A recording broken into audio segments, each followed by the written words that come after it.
ഓരോ പെൺകുട്ടിയും ഒരു 4 മണി പൂവ് പോലെയാണ്. പല നിറങ്ങളിലുള്ള നനുത്ത ഭംഗിയുള്ള ഇടതൂർന്ന ഇതളുകളുള്ള ആകർഷകമായി വിരിഞ്ഞു നിൽക്കുന്ന 4 മണിപ്പൂക്കൾ പോലെ. അവർക്ക് പൂവായി മാറാൻ ഒരു സമയമുണ്ട്, വിരിഞ്ഞു നിൽക്കാൻ ഒരു ഇടവേളയുമുണ്ട്. എന്നാൽ ഏതൊരു പെണ്ണിനും പുറമേ നിന്ന് നോക്കിയാൽ മറ്റുള്ളവർക്ക് മനസ്സിലാവാത്ത, അല്ലെങ്കിൽ മറ്റൊരു പെണ്ണിന് തന്നെ ഉൾക്കൊള്ളാൻ കഴിയാത്ത ചിന്താധാരകളുണ്ടാവും, ഏത് പ്രായത്തിലായാലും. അതൊക്കെ ഒരാളോട് പറഞ്ഞു മനസ്സിലാക്കുക പ്രയാസകരമാണ്. പാവമാണെന്ന് തോന്നുമെങ്കിലും ഓരോ പെണ്ണും ശക്തയാണ്.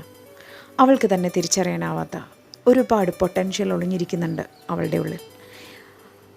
അതൊക്കെ പുറത്തു വരാൻ അത്ര തന്നെ ശക്തമായ ഒരു നീഡ് വേണം എന്ന് മാത്രം.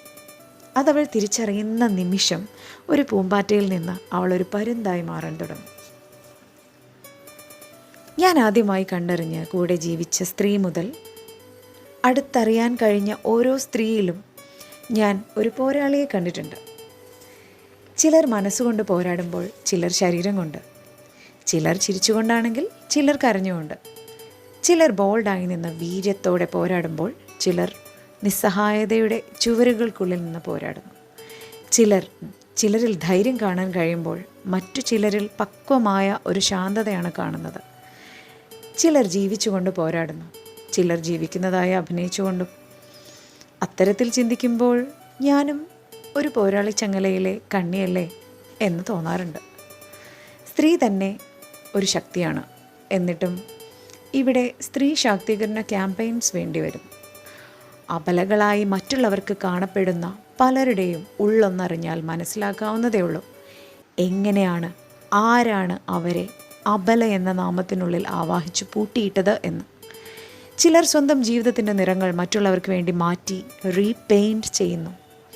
സ്വന്തം സന്തോഷങ്ങൾ ത്യജിക്കുന്നു എന്ന ധവള പ്രകാശത്താൽ അന്ധരാക്കപ്പെട്ട് ചിറകുകൾ അരിഞ്ഞു മാറ്റപ്പെട്ട ഒരു പരുന്തിൻ കുഞ്ഞിനെ പോലെ തനിക്കൊരിക്കലും പറക്കാനാവില്ലെന്ന് സ്വയം വിശ്വസിച്ച് ഒരു മരക്കൊമ്പിൽ ചേക്കേറുന്നു. എന്നാൽ മറ്റു ചിലരാവട്ടെ എല്ലാവരുടെയും സന്തോഷങ്ങൾ ഊട്ടിയുറപ്പിക്കുന്ന തിരക്കിൽ സ്വയം താൻ ആരാണെന്നുള്ള ബോധം പോലും പണയപ്പെടുത്തി പണ്ടെങ്ങോ കേട്ടുമറന്ന ഒരു ജിന്നിൻ്റെ കഥയിലെ വസ്ത്രങ്ങൾ നഷ്ടപ്പെട്ട് തൻ്റെ കഴിവുകളെല്ലാം മറന്ന് പച്ചിലകളുടെയാക്കി സാധാരണ മനുഷ്യ സ്ത്രീയായി മാറിയ ജിന്നിനെ പോലെ ആർക്കും ഒരിക്കലും തിരിച്ചറിയാനാവാത്ത വിധം മനസ്സിലെ സന്തോഷങ്ങളെ കണ്ണടച്ചിരുട്ടാക്കുന്നു. സ്ത്രീ എന്നത് ഒരിക്കലും പിടികിട്ടാത്ത മരീചിക പോലെയാണെന്നൊക്കെ പറയും.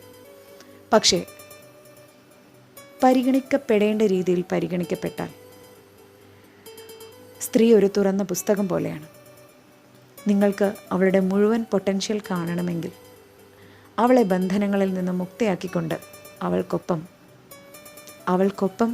ഒന്ന് നടന്നാൽ മതി. പറഞ്ഞ് ഞാൻ എവിടെയൊക്കെ എത്തി.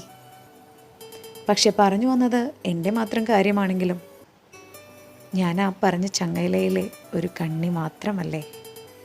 ചങ്ങലയിൽ എത്രയോ കണ്ണികളുണ്ട്.